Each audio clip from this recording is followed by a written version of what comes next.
ஆதிரை புத்தக வடிவில் திரைக்கதை. புத்தகத்தை பெற டிஸ்கிரிப்ஷனில் உள்ள எண்ணிற்கு வாட்ஸ்அப் செய்யவும். இப்போ இவங்கள்ட்டயுமே நான் டைரக்டா ஒரு கேள்வி கேட்கிறேன். அவங்களால சிம்பிளான இதுதான், அவங்க அப்பா என்ன பண்றாங்கன்னு நம்ம கேட்கலாம். அதுவுமே ஆன்சர் பண்ண முடியல. இது நீங்க லாஸ்ட் பெஞ்ச்ல கேட்கணும். போற போக்குல எவ்வளவு மேட்டிமைத்தனமா ஒரு கமெண்ட் பாஸ் பண்றாங்க. ஃபர்ஸ்ட் பெஞ்ச்ல இருக்கிற குழந்தையே இப்படி இருக்குன்னா அப்ப லாஸ்ட் பெஞ்ச்ல இருக்கிற குழந்தைங்க எப்படி இருக்கும் அப்படின்னு பேசுறது, இது ஒட்டுமொத்தமா அரசு பள்ளியில இருக்கக்கூடிய குழந்தைங்களை இழிவுபடுத்துற மாதிரி தானே இருக்கு. நீங்க ஒரே கேள்வி மூலமா, ஒரே ரீல்ஸ் மூலமா அந்த ஒட்டுமொத்த கான்பிடன்ஸையும் இடிச்சு தரமட்டமாக்கிட்டீங்கன்னா அதை திரும்ப கட்டமைக்கிறது எவ்வளவு பெரிய கஷ்டமான விஷயம் யோசிச்சு பாருங்க. திருப்பி அந்த குழந்தைக்கு கான்பிடன்ஸ் வரணும்னா அந்த குழந்தையோட நிலைமை யோசிச்சு பாருங்க. அந்த குழந்தை இடத்துல நம்ம இருந்தோம்னா ஒரு ரீல்ஸ் மூலமா ஒரு அமைச்சர் திடீர்னு ஆய்வு பண்றேன்னு நம்மள தமிழ்நாடு பூரா இன்னைக்கு எக்ஸ்போஸ் பண்ணி வைரல் பண்ணிட்டாங்களே. நம்ம கூட படிக்கக்கூடிய சக மாணவர்களுக்கு முன்னால நம்மள சிறுமைப்படுத்தி பேசுறாங்க. அந்த குழந்தைக்கு எவ்வளவு பெரிய உளவியல் ரீதியான மன உளைச்சலை ஏற்படுத்தும். அப்ப உங்களுடைய ரீல்ஸ் மோகத்துக்காக, உங்களுடைய அட்டென்ஷன் சீக்கிங்காக நீங்க எதுக்கு சிறார் குழந்தைகளை நீங்க பயன்படுத்துறீங்க? இது சட்டப்படி குற்றம் இல்லையா? நீங்க ஒரு கான்வர்சேஷன் இங்கிலீஷ்ல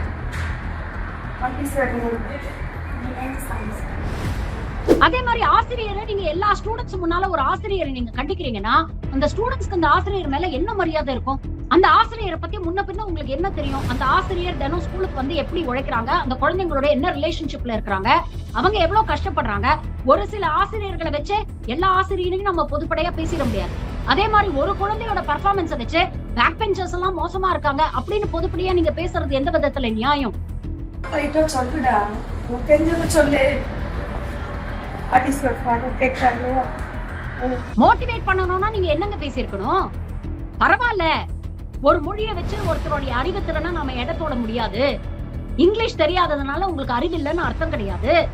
இங்கிலீஷ்ங்கிறது ஒரு மொழி தான், கொஞ்சம் முயற்சி பண்ணா அதை நீங்க கத்துக்கலாம் அப்படின்னு நீங்க பேசியிருந்தீங்கன்னா நீங்க மோட்டிவேட் பண்றீங்க. காமராஜரை சிறந்த தலைவர்னு ஏன் சொல்றோம்? கலைஞரை சிறந்த தலைவர்னு ஏன் சொல்றோம்? ஏட்டுக்கல்வினால இல்லைங்க, அவங்க பின்னால இருக்கக்கூடிய டிகிரிஸ்னால கிடையாது. மக்களுடைய உணர்வுகளை அவங்க புரிஞ்சுக்கிட்டாங்க, மக்களுடைய பல்ஸ் அவங்க புரிஞ்சுக்கிட்டாங்க. அப்போ நீங்க உங்களை பொறுத்த வரைக்கும் ஆங்கிலம் அப்படிங்கிறது உங்களுக்கு ஒரு இன்டெலிஜென்ஸோட ஒரு பாராமீட்டரை நீங்க ஃபிக்ஸ் பண்றீங்க. That is your mistake. வணக்கம், இது அரண்சை. நான் தேவா பாஸ்கர். இந்த நேர்காணலில் அரசியல் விமர்சகர் டாக்டர் ஷர்மிளா அவர்கள். வணக்கம் மேடம். வணக்கம் தோழர். மேடம், தொழில்துறை அமைச்சர் கீர்த்தனா அவர்களுடைய ரீல்ஸை நீங்க பார்த்திருப்பீங்க. நேற்றைய தினம் ஒரு ஆய்வுக்கு போறாங்க, ஒரு அரசு பள்ளி. அந்த மாணவிட்ட ஆங்கிலத்துல பேச சொல்லி அவங்க பேசக்கூடிய காட்சி, அதுல டீச்சரும் இருக்காங்க. அவங்க பேசின அந்த விவகாரம் நேற்றில இருந்து சமூக வலைதளங்கள்ல முக்கியமான பேசு பொருளாக இருக்கு. குறிப்பாக ஒரு குழந்தையினுடைய வீடியோ, அதை அவங்களுடைய ஃபேஸ பிளர் பண்ணாம போனது. ரெண்டாவது, இங்கிலீஷ் தெரியல அப்படின்றத ரொம்ப இன்சென்சிட்டிவா ஹேண்டில் பண்ணியிருக்காங்க. ஒரு பள்ளிக்கூடத்துல போய் இப்படி பிஹேவ் பண்றது அப்படின்றது இன்சென்சிட்டிவ் ஆனது அப்படின்ற விமர்சனம் தான் பலரும் வச்சிருக்காங்க. முன்னாள் பள்ளிக்கல்வித்துறை அமைச்சர் அன்பில் மகேஷ் தொடங்கி தற்போது எதிர்கட்சி தலைவர் உதயநிதி ஸ்டாலின் தொடங்கி பலரும் விமர்சனம் பண்ணியிருக்காங்க. இன்னைக்கு அவங்க தாவேக அரசாங்கத்திலிருந்தே அமைச்சர் நிர்மல்குமார் பேசும்பொழுது அதை நாங்க இந்த மாதிரி போய் ஆய்வுக்கு போறது, அமைச்சர்கள் ஆய்வுக்கு போறது அப்படின்றத கொஞ்சம் ரெகுலரைஸ் பண்ணணுன்ற மாதிரி பேசியிருக்கிறத பார்க்க முடியுது. எப்படி பாக்குறீங்க அவங்களுடைய செயல்பாட? அந்த அமைச்சரை பொறுத்த வரைக்கும் இப்போ வரைக்கும் அவங்க நடந்துகிட்ட விதத்துல எந்த ஒரு மாற்றுக்கிறதையும் அவங்க முன்வைக்கல. இன்ஃபேக்ட் அவங்களே ஒரு அரசு பள்ளியில பயின்ற மாணவி, நான் ஒரு மோட்டிவேட் பண்றதுக்கு தான் போனேன், நீங்க இதை கொச்சப்படுத்துறீங்க அப்படின்னா என்னையும் சேர்த்து நீங்க கொச்சப்படுத்துறீங்க, அரசு பள்ளி மாணவர்களையும் சேர்த்து கொச்சப்படுத்துறீங்க அப்படின்றது அவங்களுடைய சார்ஜாவும் இருக்கு. எப்படி பாக்குறீங்க அவங்களுடைய செயல்பாடு? தாவேக ஆட்சிக்கு வந்த புதுசுல நிறைய அமைச்சர்கள் இந்த மாதிரி ரீல்ஸ் எல்லாம் போட்டாங்க. அதுல ஒரு சில ரீல்ஸ் வைரல் ஆச்சு, அது பெரிய கண்டனங்கள்லாம் ஏற்பட்டது. அதுக்கப்புறம் பாத்தீங்கன்னா ஸ்லோவா அதெல்லாம் அவங்க குறைச்சுக்கிட்டாங்க. ஆரம்பத்துல அந்த பிரபு எல்லாம் நிறைய ரீல்ஸ் போட்டுட்டு இருந்தாரு. இப்ப பிரபுவோட ரீல்ஸ் பெருசா காணோம். அதே மாதிரி ரமேஷ், அறநிலையத்துறை அமைச்சர் ரமேஷ், அவருடைய ரீல்ஸும் ஆரம்பத்துல பெரிய சர்ச்சை ஏற்படுத்தின அப்புறம் இப்ப அவர் ரீல்ஸ் போடுறத குறைச்சிட்டாரு. பட் கீர்த்தனா விஷயத்துல அவங்களுக்கு கான்ஸ்டன்டா ஒரு அட்டென்ஷன் சீக்கிங் பிஹேவியர், ஒரு வேலிடேஷன் தேவைப்படுற ஒரு ஆட்டிடியூட் அவங்க கிட்ட பார்க்க முடியுது. ஒரு தொழில்துறை அமைச்சர் அப்படிங்கிறது எவ்வளவு பொறுப்பான ஒரு பதவி. அந்த பதவிக்கு ஒரு யங்ஸ்டர், ஒரு 30 வயதே நிரம்பிய ஒரு ஃபர்ஸ்ட் டைமரை அவங்க அமைச்சரா போட்டிருக்கிறாங்க அப்படிங்கறத ஒரு மிகப்பெரிய ஒரு ரிஸ்க், ஒரு கேம்பிளை எடுத்துதான் அவங்க போட்டிருக்கிறாங்க. அப்படி இருக்கும் பொழுது நம்மளுடைய பொறுப்பை நாம உணர்ந்து இது நம்ம ரொம்ப ஒரு ஒரு தமிழ்நாடு போன்ற ஒரு முன்னேறிய மாநிலத்துக்கு முக்கியமான ஒரு துறை, ஒரு ஃபவுண்டேஷனா இருக்கக்கூடியது வந்து இண்டஸ்ட்ரீஸ்.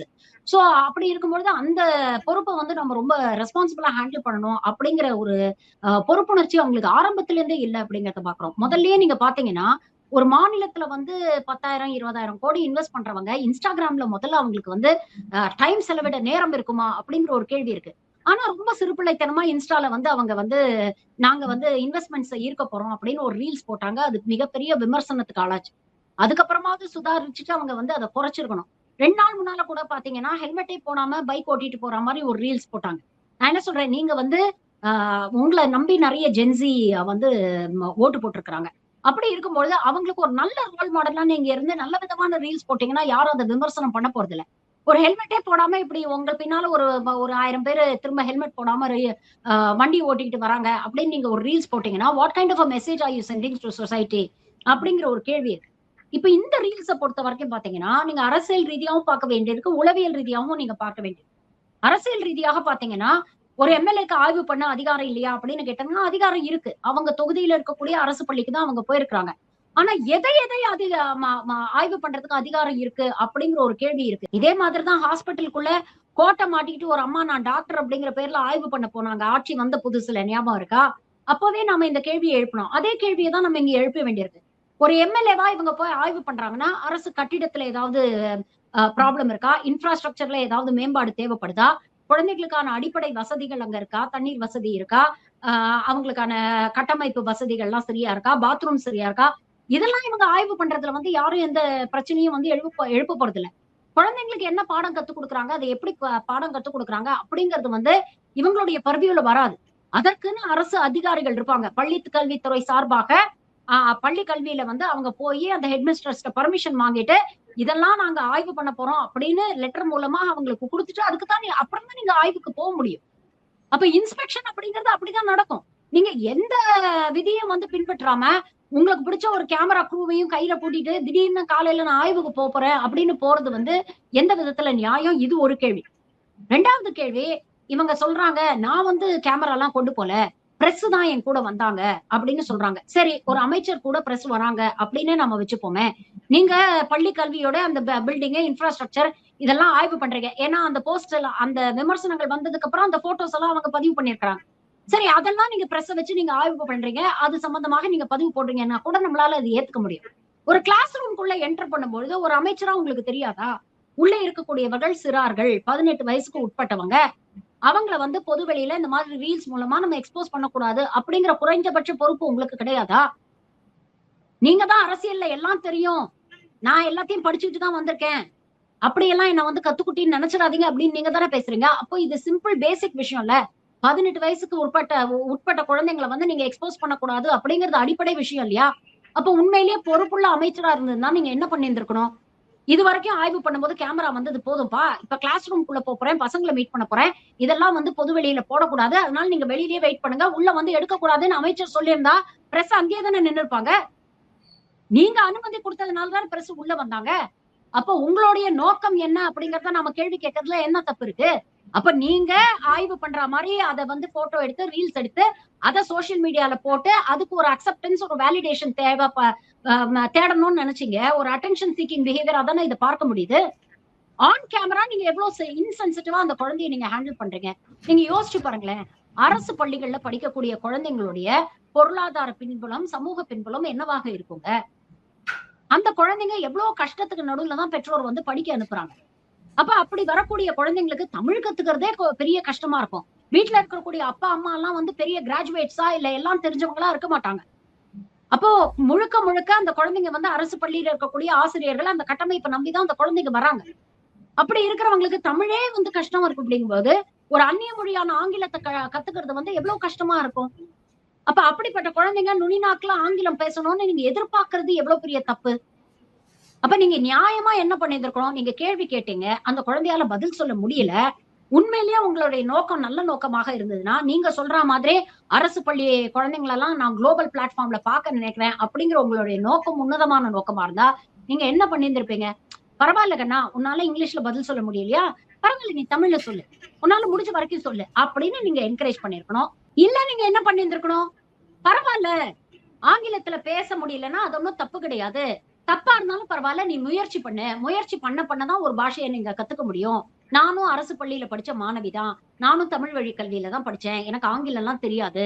பள்ளி கல்வியை முடிச்சதுக்கு அப்புறம் எனக்கு பல்வேறு இடங்கள்ல பல்வேறு எக்ஸ்போஷர் கிடைச்சோன்னு நான் கத்துக்கிட்டு இன்னைக்கு உங்க முன்னால ஒரு அமைச்சரா வந்து நிக்கிறேன். நாளைக்கு என்ன மாதிரி நீங்களும் அமைச்சர் ஆகலாம். ஏன் நீங்க சிஎம் கூட ஆகலாம். அதற்கான எதிர்காலம் வாய்ப்புகள் உங்களை தானா தேடி வரும். அதுக்கு இன்னைல இருந்து நீங்க பழகிக்கணும். அதனால தப்பா இருந்தாலும் பரவாயில்ல, நீ பேசு, தைரியமா சொல்லு அப்படின்னு சொல்லியிருந்தாங்கன்னா அது நியாயம். இன்ஃபேக்ட் நீங்க பாத்தீங்கன்னா அதே வீடியோல அந்த ஆசிரியர் திரும்ப அதே கேள்விய அந்த குழந்தைக்கு புரிஞ்ச மாதிரி கேக்குறாங்க. What is your father's profession அப்படின்னு கேக்குறாங்க. அவங்களையுமே ஒரு கேள்வி கேட்டிருந்தாங்க. நீங்க வந்து கேளுங்கன்னு சொல்லி அவங்களையுமே இன்டிமேட் பண்ற மாதிரி தான் பேசியிருந்தாங்க. சோ என்னன்னா அந்த குழந்தைக்கு வந்து புரியுற மாதிரி அந்த குழந்தைக்கு கேள்வி கேட்டோம்னா அந்த குழந்தை அழகா பதில் சொல்லிச்சு பாருங்க. அப்போ நீங்க புரியுற மாதிரி கேட்காதது யாருடைய தப்பு? அந்த குழந்தையோட தப்பா இல்ல உங்க தப்பா? அது மட்டும் இல்ல, அவங்க எவ்வளவு போற போக்குல எவ்வளவு மேட்டிமைத்தனமா ஒரு கமெண்ட் பாஸ் பண்றாங்க. ஃபர்ஸ்ட் பெஞ்ச்ல இருக்கிற குழந்தையே இப்படி இருக்குன்னா அப்ப லாஸ்ட் பெஞ்ச்ல இருக்கிற குழந்தைங்க எப்படி இருக்கும் அப்படின்னு பேசுறது, இது ஒட்டுமொத்தமா அரசு பள்ளியில இருக்கக்கூடிய குழந்தைங்களை இழிவுபடுத்துற மாதிரி தானே இருக்கு. நாம வந்து கடந்த 5 வருஷத்துக்கு முன்னால கல்வியில் சிறந்த தமிழ்நாடு அப்படின்னு ஒரு நிகழ்ச்சி நடத்தணும். அந்த மேடையில ஒரு குழந்தை வந்து ஜாப்பனீஸ் மொழி பேசுச்சு, ஜெர்மன் மொழி பேசுச்சு. அவ்வளவு சரளமா பேசினாங்க ஒரு அரசு பள்ளியில படிக்கக்கூடிய ஒரு மாணவி. அந்த கான்பிடன்ஸ், அந்த ஸ்டேஜ்ல ஏறி பேசக்கூடிய கான்பிடன்ஸ் எங்க இருந்து வருதுங்க? அந்த பள்ளியில இருக்கக்கூடிய ஆசிரியர்கள் கொடுத்த கான்பிடன்ஸ் தானே அது. அந்த கான்பிடன்ஸ் ஒரே நாள்ல வந்துராது.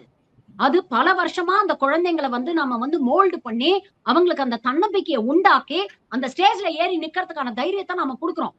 நீங்க ஒரே கேள்வி மூலமா, ஒரே ரீல்ஸ் மூலமா அந்த ஒட்டுமொத்த கான்பிடன்ஸையும் இடிச்சு தரமட்டமாக்கிட்டீங்கன்னா அதை திரும்ப கட்டமைக்கிறது எவ்வளவு பெரிய கஷ்டமான விஷயம் யோசிச்சு பாருங்க. திருப்பியும் அந்த குழந்தைக்கு வந்து கான்பிடன்ஸ் வரணும்னா அந்த குழந்தையோட நிலைமை யோசிச்சு பாருங்க. அந்த குழந்தை இடத்துல நம்ம இருந்தோம்னா ஒரு ரீல்ஸ் மூலமா ஒரு அமைச்சர் திடீர்னு ஆய்வு பண்றேன்னு வந்து நம்மள தமிழ்நாடு பூரா இன்னைக்கு எக்ஸ்போஸ் பண்ணி வைரல் பண்ணிட்டாங்களே, நம்ம கூட படிக்கக்கூடிய சக மாணவர்களுக்கு முன்னால நம்மள சிறுமைப்படுத்தி பேசுறாங்களே, அந்த குழந்தைக்கு எவ்வளவு பெரிய உளவியல் ரீதியான மன உளைச்சலை ஏற்படுத்தும். அப்ப உங்களுடைய ரீல்ஸ் மோகத்துக்காக, உங்களுடைய அட்டென்ஷன் சீக்கிங்காக நீங்க எதுக்கு சிறார் குழந்தைகளை நீங்க பயன்படுத்துறீங்க? இது சட்டப்படி குற்றம் இல்லையா? அதே மாதிரி ஆசிரியரை நீங்க எல்லா ஸ்டூடெண்ட்ஸ் முன்னால ஒரு ஆசிரியரை நீங்க கண்டிக்கிறீங்கன்னா அந்த ஸ்டூடெண்ட்ஸ்க்கு அந்த ஆசிரியர் மேல என்ன மரியாதை இருக்கும்? அந்த ஆசிரியரை பத்தி முன்ன பின்ன உங்களுக்கு என்ன தெரியும்? அந்த ஆசிரியர் தினம் ஸ்கூலுக்கு வந்து எப்படி உழைக்கிறாங்க, அந்த குழந்தைங்களோட என்ன ரிலேஷன்ஷிப்ல இருக்கிறாங்க, அவங்க எவ்வளவு கஷ்டப்படுறாங்க. ஒரு சில ஆசிரியர்களை வச்சு எல்லா ஆசிரியரையும் நம்ம பொதுப்படையா பேசிட முடியாது. அதே மாதிரி ஒரு குழந்தையோட பெர்ஃபார்மன்ஸை வச்சு பேக் பெஞ்சர்ஸ் எல்லாம் மோசமா இருக்காங்க அப்படின்னு பொதுப்படையா நீங்க பேசுறது எந்த விதத்துல நியாயம்? இந்த கேள்வியெல்லாம் நம்ம கேட்க வேண்டியிருக்குல்ல. இதற்கு விளக்கம் கொடுக்குறேன் அப்படிங்கிற பேர்ல இன்னமும் முட்டாள்தனமா அவங்க போட்ட பதிவு தான் இன்னமும் பெரிய ஒரு விஷயமா பேசும் பொருளாக மாறிடுது. நானே அரசு பள்ளி மாணவி அப்படின்னு சொல்றாங்க. அப்படி இருந்தா நீங்க உண்மையிலேயே அரசு பள்ளி மாணவினா நீங்க அந்த கஷ்டத்தை எல்லாம் கடந்து தானே வந்திருப்பீங்க. அப்போ உணர்வு ரீதியாக அந்த குழந்தைங்களை வந்து நீங்க வந்து அவங்க என்ன மனசுல ஃபீல் பண்ணுவாங்க அப்படிங்கறத நீங்க உணர்வு ரீதியா நீங்க அனுபவிச்சுட்டு வந்திருக்கீங்க இந்த இடத்துக்கு. அப்படி இருக்கும் பொழுது நீங்க இன்னும் கேர்ஃபுல்லா இருந்திருக்கணும்ல. மோட்டிவேட் பண்றதுக்கு, அவங்களை இன்னும் சிறந்தவங்களாக மாத்துறதுக்கு. நான் வந்து மோட்டிவேட் பண்ணணும்னா நீங்க என்னங்க பேசியிருக்கணும்? பரவாயில்ல, ஒரு மொழியை வச்சு ஒருத்தருடைய அறிவுத்திறனை நாம எடை போட முடியாது. இங்கிலீஷ் தெரியாததுனால உங்களுக்கு அறிவு இல்லைன்னு அர்த்தம் கிடையாது. இங்கிலீஷ்ங்கிறது ஒரு மொழிதான், கொஞ்சம் முயற்சி பண்ணா அதை நீங்க கத்துக்கலாம் அப்படின்னு நீங்க பேசியிருந்தீங்கன்னா நீங்க மோட்டிவேட் பண்றீங்க. ஆனா நீங்க அப்படியா பேசுனீங்க அந்த வீடியோல? இல்லையே. அப்ப உங்களை பொறுத்த வரைக்கும் ஆங்கிலம் என்பது அறிவு புலமைக்கான ஒரு பாராமீட்டரா நீங்க பாக்குறீங்க. இன்ஃபேக்ட் நேத்து பாத்தீங்கன்னா இந்த அம்மா பேசின ஆங்கிலத்தையே விமர்சனம் பண்ணி நிறைய பேர் வீடியோ போட்டாங்க. எனக்கு அதுலயும் உடன்பாடு இல்ல. அப்படி அவங்க பேசக்கூடிய ஆங்கிலத்தை கிண்டல் பண்ணவரையும் நான் வந்து கண்டிக்கிறேன். ஏன்னா ஒருத்தருடைய அறிவுத்திறனை அவங்களுடைய மொழி புலமையை வச்சு நம்ம வந்து ஜட்ஜ் பண்ண முடியாது. எத்தனையோ மிகச்சிறந்த தலைவர்கள் எல்லாம் தமிழ்நாடு பார்த்திருக்கு. அவங்க எல்லாம் சிறந்த ஆங்கிலம் பேசினவங்களா? இல்லையே. அவங்க எல்லாம் என்ன மெத்த படிச்சவங்களா? இல்லையே. மக்கள் உணர்வுகளை புரிஞ்சுக்கிட்டதுனால அவங்க சிறந்த தலைவரா இருக்கிறாங்க. காமராஜரை சிறந்த தலைவர்னு ஏன் சொல்றோம்? கலைஞரை சிறந்த தலைவர்னு ஏன் சொல்றோம்? ஏட்டுக்கல்வினால இல்லைங்க, அவங்க பின்னால இருக்கக்கூடிய டிகிரிஸ்னால கிடையாது. மக்களுடைய உணர்வுகளை அவங்க புரிஞ்சுக்கிட்டாங்க, மக்களுடைய பல்ஸ் அவங்க புரிஞ்சுக்கிட்டாங்க. அப்போ நீங்க வந்து உங்களை பொறுத்த வரைக்கும் ஆங்கிலம் அப்படிங்கிறது உங்களுக்கு வந்து ஒரு இன்டெலிஜென்ஸோட ஒரு பாராமீட்டரை நீங்க பிக்ஸ் பண்றீங்க. That is your mistake. நீங்க அப்படி அரசு பள்ளி குழந்தைகளை நீங்க ஜட்ஜ் பண்றீங்க, அதுதான் தவறு அப்படின்னு நம்ம சொல்றோம். பள்ளிக்கல்வித்துறை அமைச்சர் இது வரைக்கும் எதுவும் பேசல, அதை கண்டிக்கல, எந்த ரியாக்ஷனும் வராம இருக்கு. எப்படிங்க கண்டிப்பாங்க? இவங்க ஆட்சி காலத்துல இருக்கக்கூடிய என்னைக்குதான் கண்டிச்சிருக்கிறாங்க? முதல் கண்டனம் நியாயமா பார்த்தா முதலமைச்சர் விஜய் கிட்ட இருந்து தானே வந்திருந்திருக்கணும். ராஜ்மோகன் சொல்லியிருந்திருக்கணும்ல. சும்மா போய் இந்த மாதிரி முதல்ல உங்க பர்வியூவே கிடையாது. நீங்க தொழில்துறையில வந்து ஏகப்பட்ட விஷயங்கள் இருக்கு, ஏகப்பட்ட பிரச்சனைகள் இருக்கு. இந்த 2 மாசத்துல தொழில்துறை அமைச்சரா புதுசா என்ன முதலீடு இவங்க கொண்டு வந்திருக்காங்க? எல்லாம் கடந்த ஆட்சி காலத்துல வந்ததைதான் இன்னைக்கு வந்து ரீபேக்கேஜ் பண்ணி ஸ்டிக்கர் ஒட்டிட்டு இருக்காங்க அப்படிங்கறத பாக்குறோம். இதுல ஒரு சில விஷயங்கள் வந்து தமிழ்நாட்டுல இருந்து ஆந்திராவுக்கு போகுது, வேற மாநிலத்துக்கு போறதுன்ற குற்றச்சாட்டு வருது. அப்படிப்பட்ட குற்றச்சாட்டு எழுப்பும் போது திமுக ஊழல் பண்ணிடுச்சுன்னு சொன்னாங்க. அதற்கு ஆதாரம் என்னன்னு கேட்டீங்கன்னா, ஒரு பிரஸ் கான்பரன்ஸ்ல ரொம்பவே ஒரு இம்மெச்சூரான பதில ஒண்ணு கொடுக்குறாங்க. என் ட்விட்டர் பக்கத்துல நிறைய பேர் வந்து திமுக ஊழல் பண்ணிடுச்சுன்னு பதிவு போட்டிருக்காங்க. அதையே நான் ரீட்வீட் பண்ணிருக்கேன். பதிவு போட்டவன் யாரு? அது ஒரிஜினல் ஐடியா, ஃபேக் ஐடியா? எந்த அடிப்படை ஆதாரத்தோட ஒருத்தன் பதிவு போடுறான்? அதை எந்த அடிப்படை ஆதாரத்தை வச்சு நீங்க ரீட்வீட் பண்றீங்க? இவ்வளவு கேள்விகள் இருக்குல்ல. இவ்வளவு இரஸ்பான்சிபிளா அந்த அம்மா பதில் சொல்றாங்க. இதெல்லாம் தான் வந்து அவங்களுடைய கிரெடிபிலிட்டியை வந்து நம்ம क्वेश्चन பண்ண வேண்டிய ஒரு தேவை இருக்கு. இன்ஃப்ராஸ்ட்ரக்சரை பத்தி பாக்குறாங்க, டாய்லெட் சரியில்லை, பில்டிங் சரியில்லை, இதெல்லாம் சரி பண்ணுங்க அப்படின்னு சொல்றது வரைக்கும் ஓகே. விமர்சனம். அந்த விமர்சனத்தை நான் ஏத்துக்கிறேன். சரி, ஒரு அரசு பள்ளியில எல்லா அரசு பள்ளியும் வந்து ஓஹோன்னு இருக்கும்லாம் சொல்ல முடியாது. ஒரு சிலதை வந்து கடந்த ஆட்சியில பண்ணி முடிச்சிருப்பாங்க. ஃபண்ட்ஸ் இல்லாதது காரணமாக ஒருங்கிணைந்த பள்ளி கல்வி திட்டத்தின் கீழ் 3000 கோடி கிட்டத்தட்ட நமக்கு வர வேண்டியது இருக்குல்ல. அதை புடிச்சுதானே வச்சுக்கிட்டு இருந்தது ஒன்றிய அரசு. அது வந்திருந்தா ஒருவேளை இந்த இன்ஃப்ராஸ்ட்ரக்சர் வேலையெல்லாம் இன்னும் கொஞ்சம் பெட்டரா அவங்க செஞ்சிருக்க முடியுமா இருக்கும். செய்யலைன்னா ஓகே, இதை செய்யல திமுக அரசு அப்படின்னு சொல்லி விமர்சனம் வைங்க. அதுக்கு உங்களுக்கு எல்லா உரிமையும் இருக்கு. அதை நாங்க எங்க ஆட்சி காலத்துல செய்வோம் அப்படின்னு சொல்லுங்க. அதுக்கும் உங்களுக்கு உரிமை இருக்கு. அதை செய்யுங்க, செஞ்சுட்டு கிரெடிட் எடுத்துக்கங்க. அதுக்கும் உங்களுக்கு உரிமை இருக்கு. அதை யாரும் மறுக்க போறது கிடையாது. நீங்க செய்யற விஷயங்களுக்கும் உங்களுக்கு கிரெடிட் கொடுக்க போறாங்க. ஆனா உங்களுடைய நோக்கம் அந்த இன்ஃப்ராஸ்ட்ரக்சரை வந்து நீங்க வந்து வெளிப்படுத்தணும் அப்படிங்கிறது உங்களுடைய நோக்கமா இருந்ததுன்னா அதைத்தானே நீங்க ரீல்ஸா போட்டிருந்திருக்கணும். அதை வீடியோ எடுத்து தானே நீங்க ரீல்ஸா போட்டிருந்திருக்கணும். மாறாக மாணவர்கள் கிட்ட பேசுறத நீங்க ஏன் ரீல்ஸா போடுறீங்க? அப்ப உங்களை ஒரு ரோல் மாடல் மாதிரி ப்ரொஜெக்ட் பண்ணிக்கணும் அப்படின்னு நினைச்சு நீங்க செய்ய போன ஒரு விஷயம் இன்னைக்கு உங்களுக்கு பேக் ஃபயர் ஆயிருக்கு. அவ்வளவுதான். Yes ma'am. இன்ஃப்ராஸ்ட்ரக்சர் பத்தி நான் ஏன் கேட்க வந்தேன் அப்படின்னா, அது வரைக்கும் அவங்களுடைய லிமிட் அப்படின்றத சொன்னீங்க. இதை இவங்க மட்டும் பண்ணல. இன்னைக்கு நேற்று கீர்த்தனா போய் ஒரு டீச்சர் கிட்ட நீங்க எப்படி சொல்லிக் கொடுக்கணும், எப்படி ஸ்கூல் நடத்தணும் அப்படின்னு சொல்லி கொடுக்குறாங்க. இன்னொரு அமைச்சர் பர்வேஸ், அவர் ஒரு ஹாஸ்பிட்டல்ல போய் டாக்டர் கிட்ட நீங்க எப்படி பேஷண்ட் கிட்ட நடந்துக்கணும், அவங்க ஒரு அரசு மருத்துவமனையில பேஷண்ட்ஸ் எப்படி நடந்துக்கணும்னு அங்க இருக்கக்கூடிய ஒரு டாக்டர் கிட்ட அவர் சொல்றாரு. இப்படி அவங்களுடைய அரினாவே இல்ல, அங்க போய் எப்படி எல்லாரும் வேலை செய்யணும்ன்றதை இங்க தொடர்ச்சியா பலரும் வந்து செஞ்சுட்டு இருக்காங்க. அதை எப்படி நம்ம பாத்துக்கலாம்? போய் அதாவது அந்த அந்த துறையில ரொம்ப ஒரு எக்ஸ்பீரியன்ஸ்டா இருக்கக்கூடிய அந்த நபர்கள் கிட்ட போய் நீங்க உங்க வேலையை சரியா செய்யல, நீங்க எப்படி செய்யணும்ன்ற ஒரு ஆலோசனையை இவங்க தொடர்ச்சியா கொடுத்துட்டே இருக்காங்க. அது கீர்த்தனா மட்டும் கிடையாது, பல அமைச்சர்கள் இந்த தொடர்ச்சியான பர்வேஸ் வந்து ஒரு எக்ஸாம்பிளுக்காக சொல்றேன். இப்படி நிறைய அமைச்சர்கள் நிறைய துறையில பண்ணிட்டே இருக்காங்க. இது அவங்களுக்கு அவங்க அதை பொறுத்துட்டு அதை கேட்டுட்டு இருக்காங்க. அதை நம்மளால அவங்க ரியாக்ஷனை நம்மளால பார்க்க முடியுது. இதை எப்படி புரிஞ்சுக்கலாம்? இது சரியா இந்த அப்ரோச்? நேத்து கூட பாத்தீங்கன்னா ஒரு மருத்துவமனையில போய் இந்த மாதிரிதான் தாவேகாவுடைய நிர்வாகிகள் போயிட்டு ஒரு ஆய்வு நடத்துனாங்க. அதற்கப்புறம் வெளியில வந்து அந்த மருத்துவர்கள் அங்க இருக்கக்கூடிய பணியாளர்கள்லாம் வந்து போராட்டம் பண்ணியிருக்கிறாங்க. இந்த மாதிரி தொடர்ந்து எந்த அதிகாரமும் இல்லாம இவங்க ஆய்வு நடத்துறோம் அப்படிங்கிற பேர்ல வந்து எங்களை வேலை செய்ய விட மாட்டேங்கிறாங்க, எங்களுடைய வேலை நேரத்துல வந்து பாதிப்பை ஏற்படுத்துறது, தேவையில்லாத உளைச்சலை, மன உளைச்சலை எங்களுக்கு ஏற்படுத்துறாங்க அப்படிங்கிற குற்றச்சாட்டு வச்சிருக்காங்க. This is a very serious allegation அப்படின்னு நான் பாக்குறேன். இவங்க எல்லாருக்குமே என்னன்னா, இந்த அர்ப்பனுக்கு வாழ்வு வந்தா அர்த்தராத்திரியில கொடை பிடிப்பான் அப்படிங்கிற கதை தான். இவங்களுக்கெல்லாம் வந்து இவங்கெல்லாம் ஆட்சிக்கு வருவாங்கன்னு சத்தியமா எதிர்பார்த்திருக்க மாட்டாங்க. ஆனா மக்கள் ஏதோ மாற்றம் வரும், இவங்க அப்படியே வந்து மலையை பேத்து இங்க தூக்கி வச்சிருவாங்க அப்படிங்கிற ஒரு எதிர்பார்ப்புல வந்து மக்கள் ஓட்டு போட்டிருக்கிறாங்க வச்சுக்கோங்களேன். இவங்களுக்கெல்லாம் முதல்ல அடிப்படை அரசியல் அப்படிங்கறதுல எந்த அளவுக்கு அரசியல் வரலாறு இவங்களுக்கு எல்லாம் தெரியும் அப்படிங்கிறது நான் எல்லாரையும் சொல்லல, எல்லா அமைச்சர்களையும் நான் சொல்லல. பட் குறிப்பிட்ட எம்எல்ஏக்கள், தாவேகாவில் இருக்கக்கூடிய பெரும்பாலும் எம்எல்ஏக்கள் பாத்தீங்கன்னா எல்லாருமே ஃபர்ஸ்ட் டைமர்ஸ். அவங்க எல்லாருக்குமே வந்து இது ஒரு மிகப்பெரிய, இந்த எலெக்ஷன் வந்து அரசியல் அப்படிங்கறத தாண்டி மிகப்பெரிய ஒரு என்டர்டெயின்மெண்டா தான் அவங்க பார்த்தாங்க. எந்த அளவுக்கு நமக்கு விசிபிலிட்டி கிடைக்கும், எந்த அளவுக்கு நம்ம செல்ஃப் ப்ரொமோஷன் பண்ணிக்கணும் அப்படிங்கிற ஒரு அரசியலை தான் அவங்க கையில எடுத்தாங்க. அவங்களுடைய ப்ரமோஷன், அவங்களுடைய அரசியல் என்ன சொல்றது, தேர்தல் பிரச்சாரமே வந்து சோசியல் மீடியால தான் நடந்தது. களத்துல போய் பெருசா யாரும் பெரிய பிரச்சாரம் பண்ண மாதிரியே தெரியல, சோசியல் மீடியால தான் பண்ணாங்க. அப்போ அவங்க அரசியலும் சோசியல் மீடியாவை சார்ந்துதான் இருக்கு. அவங்களுக்கு தெரிஞ்சது அதுதாங்க, வச்சுக்கிட்டா வஞ்சனை பண்றாங்க. அவங்களுக்கு அரசு என்ன செய்யும், அரசுடைய விதிமுறைகள் என்ன, அரசுடைய நடைமுறைகள் என்ன அப்படிங்கறது தெரிஞ்சிருந்தா இந்த மாதிரி பண்ணுவாங்களா? ஒருத்தர் போய் ஒரு ஹாஸ்பிட்டல்ல, ஒரு சின்ன உதாரணத்துக்கு சொல்றேன், ஒருத்தர் போய் ஹாஸ்பிட்டல்ல வந்து ஆய்வு பண்றாரு, ஆய்வு பண்ணிட்டு ரீல்ஸ் ஒண்ணு போடுறாரு. அந்த ரீல்ஸ்ல ஹாஸ்பிட்டல் டாக்டர்ஸ், அங்க இருக்கக்கூடிய நிர்வாகிகள் எல்லாரும் அவர் முன்னால வந்து கை கட்டி நிக்கிறாங்க. அவ்வளவு மெத்த படிச்சவங்க எல்லாரும் அவர் முன்னால கை கட்டி நிக்கிறாங்க. ஏன்னா அவர் வந்து எம்எல்ஏ, அவர் அமைச்சர். உடனே இவர் என்ன சொல்றாரு, டாய்லெட்லாம் ரொம்ப டர்ட்டியா இருக்கு, டாய்லெட்லாம் கிளீனே பண்ணல அப்படின்னு பேஷண்ட்ஸ் கம்ப்ளைண்ட் பண்றாங்க அப்படிங்கிற ஒரு விஷயத்த சொல்றாரு. இத ரீல்ஸா எடுத்து அவர் வெளியில போடுறாரு. இப்போ இந்த இந்த ரீல்ஸ் போட்டதுக்கு அப்புறம் உடனே மறுநாள்ல இருந்து அந்த டாய்லெட் வந்து பயங்கர சுத்தமா அப்படியே ஹார்பிக் போட்டு கிளீன் பண்ண மாதிரி இருக்குமா? இன்னைக்கு நீங்க போய் பாருங்க, அந்த ஹாஸ்பிட்டல்ல அந்த டாய்லெட்ஸ் அதே நிலைமையில தான் இருக்கும். அதற்கு அடிப்படை காரணம் என்ன அப்படின்னு பாத்தீங்கன்னா, நமக்கு வந்து ஒரு ஹாஸ்பிட்டல், ஒரு 40 பெட் ஹாஸ்பிட்டல்னா ஒரு 40 பேர் நோயாளிகள் இருக்கக்கூடிய ஹாஸ்பிட்டலுக்கு ஒரு 4 பாத்ரூம் கட்டி வச்சிருப்பாங்க. ஓகேவா? ஆனா நம்மளுடைய ஹெல்த் கேர் சிஸ்டம் எப்படி இருக்குன்னா, 40 பெட் இருக்கக்கூடிய ஹாஸ்பிட்டல்ல 100 பேரை நம்ம அட்மிட் பண்றோம். அப்ப 40 பேர் பயன்படுத்த வேண்டிய நார்மல் டாய்லெட்டை 100 பேர் பயன்படுத்துறாங்க அப்படிங்கறது வச்சுக்கோங்க. இந்த 100 பேஷண்ட்ஸ் மட்டும் இல்லாம இந்த பேஷண்ட்ஸ்க்கு கூட உதவி செய்யக்கூடிய, அவங்க கூட இருக்கக்கூடிய கேர்டேக்கர்ஸ், அட்டெண்டர்ஸ் வருவாங்க. அரசு ஆஸ்பத்திரியில எல்லாம், பிரைவேட் ஹாஸ்பிட்டல் மாதிரி எல்லாத்துக்கும் வந்து உங்களை கூட்டிட்டு போறதுக்கெல்லாம் அட்டெண்டர் எல்லாம் இருக்க மாட்டாங்க. பேஷண்ட் கூட யார் இருக்காங்களோ அவங்க தான் ஸ்கேனுக்கு கூட்டிட்டு போனோம், அவங்க தான் எல்லா வேலையும் செய்யணும். அப்படி இருக்கும்பொழுது 100 பேஷண்ட் இருந்தா 100 அட்டெண்டர்ஸ் இருப்பாங்க. அப்போ 40 பேர் யூஸ் பண்ண வேண்டிய டாய்லெட்டை 200 பேர் யூஸ் பண்றாங்க. அப்படி இருக்கும் பொழுது அந்த டாய்லெட் எப்படி கிளீனா இருக்கும்? இது என்ன மால்ல இருக்கிற டாய்லெட் மாதிரி 1 ஹவருக்கு ஒரு தடவை கிளீன் பண்ணிட்டு இருப்பாங்களா?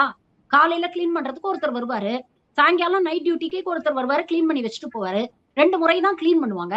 அப்ப இங்க பிரச்சனை எங்க இருக்கு? நமக்கு வந்து பேஷண்ட் லோடு ஜாஸ்தியா இருக்கு. சிஸ்டம்ல ஒரு பக்கம் பேஷண்ட் லோடு ஜாஸ்தியா இருக்கு, இன்னொரு பக்கம் போதுமான மேன் பவர் நம்ம கிட்ட இல்ல. we are understaffed, they are underpaid. இருந்தும் அவங்க வந்து இந்த சிஸ்டம் வந்து உடைஞ்சு போயிடக்கூடாது, இந்த சிஸ்டம் ஸ்தம்பிச்சு நிக்க கூடாது அப்படிங்கிறதுக்காக அவங்க வேலை செஞ்சுக்கிட்டு இருக்காங்க. அப்படி இருக்கக்கூடிய அந்த உழைக்கக்கூடிய அந்த அரசு மருத்துவர்களையோ இல்ல நிர்வாகிகளையோ நீங்க நிக்க வச்சு கேள்வி கேட்டு அசிங்கப்படுத்தி சிரமப்படுத்தி நீங்க ரீல்ஸ் எடுத்து போட்டீங்கன்னா அவங்களுடைய மனநிலை எப்படி இருக்கும் யோசிச்சு பாருங்க. அப்ப உங்களுக்கு அந்த புரிதலே இல்ல. அந்த புரிதல் இருந்தீங்கன்னா நீங்க இந்த மாதிரி ரீல்ஸ் போட மாட்டீங்க. சோ இவங்களுடைய அடிப்படை அரசியல் புரிதல் அப்படிங்கிறது இவங்களுக்கு இல்ல. அதை எப்படி ஹேண்டில் பண்ணணும் அப்படிங்கிறது இல்ல. எல்லாருமே புதுசா இருக்கிறாங்க. அப்போ 6 மாசம் இந்த ரீல்ஸ் எல்லாம் போடுறதெல்லாம் ஒதுக்கி வச்சுட்டு கொஞ்சம் லோ ப்ரொஃபைலா இருங்க. துறையில என்னென்ன பிரச்சனைகள் இருக்குங்கிறத கத்துக்கங்க. ஒரு நல்ல இவங்க ஒரு ஆரோக்கியமான ஒரு அரசியலை கையில எடுத்திருந்தா கூட, இப்ப கீர்த்தனாக்கு வந்து எக்ஸ்பீரியன்ஸ் இல்லைங்க.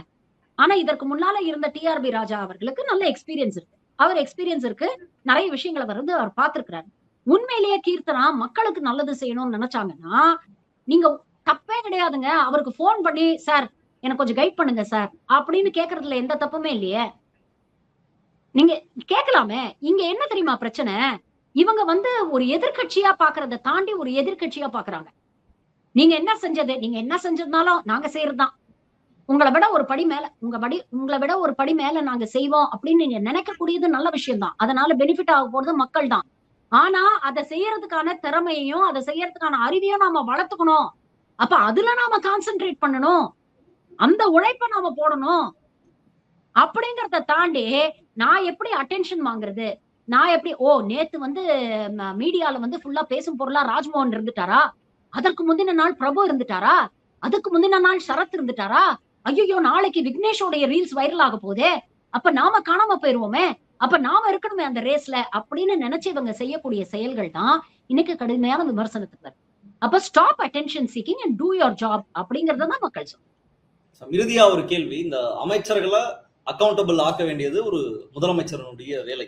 ஆனா இதுவரைக்கும் அந்த மாதிரியான ஒரு அக்கௌண்டபிலிட்டி அப்படின்றது யார் மீதும் எந்த இடத்துலயும் வைக்கப்படவே இல்லை. குறிப்பா சொல்லணும் அப்படின்னா கில்லி சரத் அவர் மேல வந்து ஒரு ட்ரக்கை பயன்படுத்தி இருக்கிறார் அப்படின்ற ஒரு அலிகேஷன் இப்போ இருக்கு. பலரும் அந்த குற்றச்சாட்டை வச்சிருக்காங்க. அமைச்சர் தரப்புல இருந்து பாராஸ்டமால் மாத்திரன்னு ஒரு வீடியோவையும் போட்டிருந்தாரு. நேற்று அந்த அமைச்சரோட முதலமைச்சர் இருக்கக்கூடிய புகைப்படம் நேற்று வெளியாகி இருக்கு. நேற்று அவர் பார்க்க போன அந்த டீசாலினேஷன் பிளான்ட் அந்த இடத்துல அமைச்சர் கூட இருக்காரு, முதல்வர் கூட இருக்காரு, 2 பேரும் சேர்ந்து இருக்கக்கூடிய ஒரு புகைப்படம். விச் மீன்ஸ் அவர் மேல அந்த எந்த ஆக்ஷன் எடுக்கப்படுமான்றது ஒரு மிகப்பெரிய கேள்விக்குறி அப்படின்றதுதான் அதை பார்க்கும்போது தெரியுது. இந்த மாதிரி எந்த அமைச்சர் மேல குற்றச்சாட்டு வந்தாலும் சரி, அல்லது அவங்களுடைய நடவடிக்கை மேல மக்கள் கிட்ட இருந்து விமர்சனம் வந்ததுன்னா முதல்வர் வந்து பயப்படுறதை நம்ம வந்து பார்த்திருக்கோம். கடந்த காலங்கள்ல வெளிப்படையாக முதலமைச்சர் மு.க. ஸ்டாலின் அவர்கள் அப்போது சில அமைச்சர்களால எனக்கு பிரச்சனை இருக்கு, என்னால ஒழுங்கா தூங்க முடியலன்னு சொல்லியிருக்கிறத நம்ம பார்த்திருக்கோம். போர்ட்போலியோஸ் மாத்தப்படுறத பார்த்திருக்கோம், அமைச்சர் பதவியே பறிக்கப்படுறதை நம்ம பார்த்திருக்கோம். ஜெயலலிதா பீரியட்ல சொல்ல வேணாம், அது அப்படியே இஷ்டத்துக்கு அமைச்சர் எப்ப வேணா மாற்றப்படும் நிலைமை எல்லாம் இருந்தது. இன்னைக்கு இவ்வளவு சீரியஸான அலிகேஷன் வருது. நேஷனல் மீடியால முக்கியமான பேசு பொருளாக மனிதவள மேம்பாட்டுத்துறை அமைச்சர் கில்லி சரத் இருக்காரு. நேற்றைய தினம் முதல்வர் அவரோட போஸ்ட் கொடுக்கிறாரு.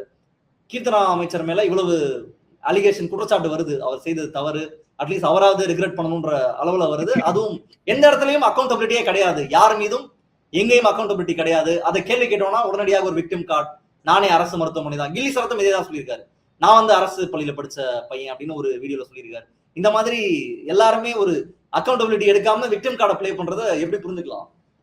விஜய் என்னைக்கு இங்க அக்கௌண்டபிலிட்டி எடுத்திருக்கிறாரு? விஜய் என்னைக்கு ரெஸ்பான்சிபிலிட்டி எடுத்திருக்கிறாரு? கரூர் சம்பவத்துக்கு இன்னமும் என்ன சொல்றாரு, என் மேல எந்த தப்பும் இல்ல, எல்லாரும் சேர்ந்து எனக்கு எதிராக சதி பண்றாங்க அப்படின்னு தானே சொல்றாரு. நான் லேட்டா வந்துட்டேன் அப்படின்னு என்னைக்காவது அவர் வந்து அதுக்காக மன்னிப்பு கேட்டிருக்கிறாரா? போலீஸ்காரங்க இதுக்கு மேல வண்டி எடுத்துட்டு போகாதீங்க, கூட்ட நெரிசல் அதிகமாக இருக்கு, ஏதாவது அசம்பாவிதம் நடந்துரும் சொன்னாங்க, ஆனா நான் அதை கேட்காம வண்டியை உள்ள எடுத்துட்டு வந்தேன் அப்படிங்கிறதுக்கு அவர் என்னைக்காவது பொறுப்பு எடுத்துட்டு இருக்காரா? வண்டிக்குள்ள உட்கார்ந்து லைட்டை ஆஃப் பண்ணி ஆன் பண்ணி கூட்டத்தை என் பின்னால கூட்டிட்டு வந்தேன், ஏற்கனவே நெரிசலா இருக்கக்கூடிய இடத்துக்கு இன்னும் ஒரு மிகப்பெரிய ஒரு கூட்டத்தை நான் கூட்டிட்டு வந்தேன் அப்படிங்கிறதுக்கு என்னைக்காவது அவர் ரெஸ்பான்சிபிலிட்டி இல்ல அக்கௌண்டபிலிட்டி எடுத்துக்கிட்டாரா? சுத்தி இருக்கக்கூடிய மயங்கி விழும்போது தண்ணி பாட்டில ரொம்ப அலட்சியமா நான் கிரௌடுக்குள்ள தூக்கி போட்டேன் அப்படிங்கிறதுக்கு அவர் என்னைக்காவது ரெஸ்பான்சிபிலிட்டி எடுத்துக்கிட்டாரா? கிரௌட்ல ஒரு குழந்தை தொலைஞ்சு போச்சுன்னு ஏதோ பர்ஸ் தொலைஞ்சு போன மாதிரி பார்த்து கண்டுபிடிச்சு கொடுத்துருப்பா அப்படின்னு நான் சொல்லிட்டேன் அப்படிங்கிறதுக்கு அவர் என்னைக்காவது ரெஸ்பான்சிபிலிட்டி எடுத்துக்கிட்டாரா? அவ்வளவு பேர் மயங்கி விழும்போது பாட்டிலுக்கு 10 ரூபான்னு நான் மேல வைப் பண்ணிட்டு இருந்தேங்க, அதுக்கு ஏதாவது ரெஸ்பான்சிபிலிட்டி எடுத்துக்கிட்டாரா? 34 பேர் இறந்து போயிட்டாங்க சார், என்ன சொல்றீங்க சார் அப்படின்னு கேட்கும் போது பின்னங்கால் பிடரியில அடிக்கிற மாதிரி நான் கிளம்பி திருச்சி ஏர்போர்ட்டுக்கு பறந்து போய் திருப்பி கூட பார்க்காம போய் பனையூர்ல 72 நாள் பதுங்கி இருந்தேன், அதுக்கு என்னைக்காவது ரெஸ்பான்சிபிலிட்டி எடுத்துக்கிட்டாரா? அதுக்கப்புறம் போட்ட வீடியோல கூட ஒரு வார்த்தை மன்னிப்பு கேட்காம, நான் ஒரு மாரல் எத்திக்கல் ரெஸ்பான்சிபிலிட்டி எடுத்துக்காம திமுக மீது சதி கோட்பாடு சதி வலைய பின்ன அப்படிங்கிறதுக்கு என்னைக்காவது ஒரு ரெஸ்பான்சிபிலிட்டி எடுத்திருக்காரா? அவரே எடுத்துக்காத போது அவருடைய அமைச்சரவையில் இருக்கக்கூடிய அமைச்சர்கள் எப்படி எடுத்துப்பாங்கன்னு எதிர்பார்த்தீங்க? நேத்து ஆலந்தூர்ல தாவேகா கட்சி நிர்வாகி ஒருத்தர் பாலியல் குற்றச்சாட்டுல உள்ள போயிட்டு வெளியில வந்தவர் அரசு நிகழ்ச்சியில கலந்துக்கிறாரு. ஆலந்தூர் எம்எல்ஏ தாவேகா எம்எல்ஏ அவருக்கு ரெட் கார்பெட் வெல்கம் கொடுக்குறாரு. அப்ப உங்க கட்சியில இருக்கக்கூடிய பாலியல் குற்றவாளிகளையே நீங்க இப்படி தூக்கி பிடிச்சீங்கன்னா நீங்க என்ன பெண்கள் பாதுகாப்பு உறுதி செய்வீங்க அப்படிங்கிற கேள்வி இருக்குல்ல. அப்ப எல்லாத்தையும் வந்து எதுக்குமே இதுல 2 ஆங்கிள் நீங்க பாக்கணும். ஒண்ணு, விஜயே அக்கௌண்டபிலிட்டி ரெஸ்பான்சிபிலிட்டி எடுத்துக்க மாட்டேங்கிறாரு. அப்போ அவருக்கே வந்து அந்த ஒரு ஸ்டாலின் அவர்கள் அப்படி பேசுறாரு அப்படின்னா அவருக்கு வந்து மனசுல ஒரு பயம் இருக்கு. என்னைக்கு இருந்தாலும் மக்களை நாம போய் சந்திக்கணும், மக்கள் கிட்ட ஓட்டு கேட்கணும், மக்களை நம்பிதான் நம்மளுடைய ஆட்சி இருக்கு அப்படின்னு உண்மையிலேயே அந்த மக்கள் ஆட்சின்னு நினைச்சதுனாலதான், அந்த குற்ற உணர்வு அவருக்கு இருந்ததுனாலதான், அந்த ரெஸ்பான்சிபிலிட்டி அவருக்கு இருக்கு அப்படின்னு அவர் நினைச்சதுனாலதான் அப்படிப்பட்ட வார்த்தைகள் அவர் வாயிலிருந்து வருது. இவருக்கு அப்படிப்பட்ட ரெஸ்பான்சிபிலிட்டி இருக்கு அப்படிங்கிற எண்ணமே இவருக்கு இல்ல. அதனாலதான் வெளிப்படையாக போய் பேசுறாரு மேடையில, வெளிப்படையாக அவதூறு குற்றச்சாட்டுகளை எதிர்கட்சிகள் மேல வைக்கிறாரு. நாம என்ன பண்ணாலும் இந்த மக்கள் ஏத்துப்பாங்க அப்படிங்கிற அந்த நம்பிக்கை இவருக்கு ஓட்டளிச்சது அந்த மக்கள் மீது அவர் வச்சிருக்கிறாரு. ஏன்னா அந்த மக்களுடைய சிந்திக்கும் திறன் அவ்வளவுதான். அவங்களை இவளுடைய சினிமா கவர்ச்சியை வைத்து மூளை செலவு செஞ்சு வச்சிருக்கிறாங்க. அதனாலதான் விஜய் மீது நீங்க அரசு ரீதியாகவோ அவங்க கவர்னன்ஸ் ரீதியாகவோ விமர்சனம் வச்சா கூட ரொம்ப கண்மூடித்தனமா முட்டு கொடுக்கறத நம்ம பாக்குறோம். கிட்டத்தட்ட மோடி பாணி தான். 12 வருஷமா மோடி இப்படிதானங்க ஏமாத்திட்டு இருக்கிறாரு. இன்னைக்கே ராமர் கோவில்ல கோடி கணக்குல ஊழல் நடந்திருக்கு அப்படிங்கிற குற்றச்சாட்டு வருது. ஏதாவது ஒரு சங்கி வாயை திறந்து வாயில பேசினாங்களா? ஏதாவது ஒரு சங்கி வந்து ஏதாவது ஒரு விமர்சனம் வச்சாங்களா? இவங்க தானே பேசுறாங்க, அறநிலையத்துறை அரசு கையில இருக்கக்கூடாது, எங்க கையில கொடுங்க அப்படின்னு. கொடுத்தா என்ன நிலைமை ஆகும் அப்படிங்கறதானே இன்னைக்கு ராமர் கோவில் விவகாரத்துல வெளியில வந்திருக்கு. யாராவது ஒருத்தர் அதை பத்தி பேசுறாங்களா? கண்டனம் தெரிவிக்கிறாங்களா? இது கிளாசிக் மோடி மாடல் தாங்க இது. மோடி அப்பழுக்கற்றவர், மோடி வந்து ரொம்ப நேர்மையானவர், மோடி ஒரு பைசா கூட தொடமாட்டார். ஆனா மோடியுடைய ஆட்சியில இருக்கக்கூடிய பிஜேபி அரசாங்கத்துல 7.5 லட்சம் கோடிக்கு ஊழல் நடந்திருக்குன்னு சிஏஜி ரிப்போர்ட் கொடுக்கும். ஆனா மோடி ரொம்ப நல்லவர், அப்பழுக்கற்றவர். அதே மாதிரி தானே இங்கேயும் விஜய் ரொம்ப நல்லவர். அவர் 1000 கோடி வருமானத்தை விட்டுட்டு வந்திருக்கிறாரு, கரியருடைய உச்சத்தை விட்டுட்டு வந்திருக்கிறாரு. அவருக்கு அரசு பணத்தை தொடவும் அவசியம் இல்ல, தொட்டவனையும் விட மாட்டாரு, தொட்டவங்களையும் விட மாட்டாருன்னு அவர் வீரவசனம் பேசுவாரு. ஆனா அவர் அமைச்சரவையில இருக்கக்கூடிய ஒருத்தர் வந்து பொது வழியில வந்து ட்ரக்ஸ் யூஸ் பண்ற மாதிரி வீடியோ வரும். எம்எல்ஏ வந்து பாலியல் வன்கொடுமையில ஈடுபடுவாரு. இன்னொரு எம்எல்ஏ 30 லட்சம் ரூபாய் லஞ்சம் வாங்கிட்டு அரசு வழக்கறிஞர்களுக்கு பதவி போடுவாரு.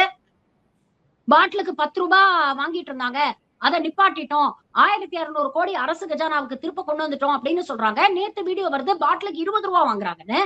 அப்ப இந்த 1200 கோடி எங்க போச்சு? கடந்த ஆட்சியில பாதி ஸ்டாலின் பாக்கெட்டுக்கு போச்சு, பாதி செந்தில் பாலாஜி பாக்கெட்டுக்கு போச்சுன்னு சொன்னாங்க. அப்ப இப்போ வந்து பாதி விக்னேஷ் பாக்கெட்டுக்கும் பாதி விஜய் பாக்கெட்டுக்கும் போகுதா அப்படின்னு நாம கேட்கலாம் இல்லையா? ஆனா அந்த கேள்விகள்லாம் எதுவுமே கேட்க மாட்டாங்க. அண்ணன் பாவம், அண்ணனை வந்து ஏன் கஷ்டப்படுத்துறீங்க? அவரே ரொம்ப கஷ்டப்பட்டு உழைச்சு மக்கள் சேவை இவ்வளவு நாளா செஞ்சு 234 தொகுதிக்கும் போய் கஷ்டப்பட்டு பிரச்சாரம் பண்ணி ஓட்டுக்கு வாங்கி ஜெயிச்சு வந்திருக்கிறாரு. அண்ணனை ஏன் கஷ்டப்படுத்துறீங்க? அண்ணனுக்கு ஏன் தொல்லை கொடுக்குறீங்க? இன்னைக்கும் அதை தானே பேசுறாங்க. இப்ப இந்த கரூர் வழக்குல சுப்ரீம் கோர்ட் வந்து தள்ளுபடி பண்ணிடுச்சு. இதுல 2 விஷயங்கள் இருக்கு. திமுக ஆதவர்ஜுனா டிராப் வச்சாரு, திமுக they walk straight into the trap. நீங்க கரூர் வழக்குல குற்றவாளி அப்படிங்கிற அக்யூஸ்ட் லிஸ்ட்ல விஜய் கிடையாது. அப்படி இருக்கும்போது விஜய் அங்க போக கூடாதுன்னு நீங்க சொல்ற எந்த அடிப்படையில நீங்க கேஸ் போட்டீங்க? நீங்க ஆதவர்ஜுனா பேசின அவதூறுக்கு ஆதவர்ஜுனா மேல கண்டெம்ட் வழக்கு நீங்க போட்டிருந்தீங்கன்னா அதுல நியாயம் இருக்கு. அப்போ ஐ ஃபீல் டிஎம்கே வந்து செல்ஃப் கோல் அடிச்சுட்டாங்க இந்த விஷயத்துல. ஆனா இந்த தீர்ப்பு வந்த உடனே நிர்மல்குமார் பிரஸ் மீட் கொடுத்து என்ன சொல்றாரு பாத்தீங்களா, கரூருக்கு முதலமைச்சர் போகக்கூடாது அப்படின்னு தடுத்தாங்க திமுக. இப்பவே இவ்வளவு தூரம் தடுக்கிறாங்கன்னா அப்ப அவங்க ஆட்சியில இருந்த போது என்னெல்லாம் பண்ணிருப்பாங்க அப்படின்னு மறுபடியும் ஒரு கான்ஸ்பிரசி தியரி பின்றாரு. அப்ப இப்படி சிம்பத்தி வாங்கி வாங்கி வாங்கி வாங்கி மக்களை மூளை செலவை செஞ்சு செஞ்சுதாங்க இவங்க ஆட்சியில உட்கார்ந்துருக்காங்க. கவர்ச்சின்னு சொன்னா விஜய்க்கு கோபம் வருது. ஆனா உங்க கட்சியை சேர்ந்த பெண் நிர்வாகிகள் 2 நாள் முன்னால போய் எங்களை ஆபாசமா பேசுறாங்க அப்படின்னு சொல்லி திமுகவை சேர்ந்த திமுக ஆதரவு நிலைப்பாட்டுல இருக்கக்கூடிய ஒரு ஜென்சி தம்பி மேல வழக்கு கொடுக்குறாங்க. அவங்களுடைய சோசியல் மீடியா சைட்ல எல்லாம் போய் பாருங்களேன், அவ்வளவு கவர்ச்சி அவ்வளவு ஆபாசத்தோட பதிவு போட்டிருக்கிறாங்க. அப்ப கவர்ச்சியை நம்பி தானே ஓட்டு போட்டிருக்கிறாங்க உங்களுக்கு. அதை சொன்னா உங்களுக்கு ஏன் இவ்வளவு கோபம் வருது? தனி மனித தாக்குதல்ல ஈடுபடுறீங்க அப்படின்னு நீங்க கம்ப்ளைண்ட் பண்றீங்களே, நீங்க அந்த பொண்ணு ஜூலி அந்த பொண்ணை வந்து எவ்வளவு தூரம் வந்து கொச்சையா வன்மத்தோட மக்கள்கிட்ட வாந்தி எடுத்து வச்சிருக்கீங்க. அப்ப உங்களுக்கு வந்தா மட்டும்தான் ரத்தமா, மத்தவனுக்கு வந்தா தக்காளி சட்னியா? அப்ப இது கிளாசிக் மோடி மாடல் அரசு தாங்க இங்க நடந்துகிட்டு இருக்கு. விஜய வந்து பொத்தி பொத்தி பாதுகாக்கிறாங்க. விஜய் வந்து அப்பழுக்கற்றவர், விஜய் விமர்சனங்களுக்கெல்லாம் அப்பாற்பட்டவர், கிட்டத்தட்ட ஒரு கடவுள், ஒரு மீட்பர் ரேஞ்ச்ல மோடியை எப்படி வந்து நான் பயாலாஜிக்கல் சைல்டு கொண்டு போய் ஒரு பெடஸ்டல்ல வச்சாங்களோ கிட்டத்தட்ட விஜயும் அப்படிதான் வச்சிருக்காங்க. இது வந்து இவங்களால இந்த சோசியல் மீடியாவை பயன்படுத்தி எவ்வளவு நாளைக்கு இந்த ஜென்சிய மூளை செலவை செஞ்சு கேள்வி கேட்காம மூளையை மழுங்கடிச்சு உட்கார வைக்க முடியுமோ அது வரைக்கும் விஜயோடைய ஆட்சி அமோகமா நடக்கும். நம்மளும் பார்ப்போம் என்னென்ன பண்றாங்கன்றத. ரொம்ப நன்றி மேடம். இன்றைய தினம் இந்த நிகழ்ச்சியில கலந்துட்டு சமீபத்தில் நடந்த நிகழ்வு குறித்து உங்களுடைய கருத்துக்களை பகிர்ந்துக்கிறோம். தேங்க்யூ. ஆதிரை புத்தக வடிவில் திரைக்கதை. புத்தகத்தை பெற டிஸ்கிரிப்ஷனில் உள்ள எண்ணிற்கு வாட்ஸ்அப் செய்யவும்.